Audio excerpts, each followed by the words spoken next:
Hai, Assalamualaikum. Selamat petang. Saya daripada Kazis ya. Kazis Sdn Bhd, Sungai Pelong, Sungai Buloh. Hari ini saya nak review untuk satu kereta Honda City. Yang ni tahun 2020 E-Spec. Didatangkan dengan body kit dengan sport rim sekali lah berwarna putih.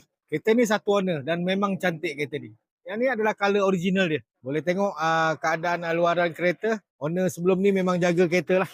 Didatangkan dengan body kit modulo, memang cantik. Tahun 2020, E-Spec. Ya, ini adalah pandangan belakang Honda City ni dah didatangkan dengan lampu smoke albino dia.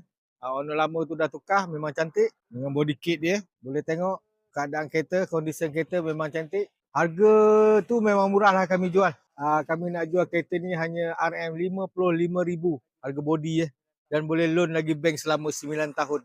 Model ni ada pedal shift ya. Ini dalaman kereta ya. Didatangkan dengan full black, dengan seat hitam, dengan door panel pun hitam. Kemas, tiada seat yang koyak dan memang cantik lah. Boleh tengok dia punya pedal shift. Okay, kepada sesiapa yang berminat, boleh datang ke Kazis Sdn Bhd, Sungai Pelong, Sungai Buloh. Banyak lagi kereta ya di sini selain daripada Honda City ni. Okay, sekian, terima kasih.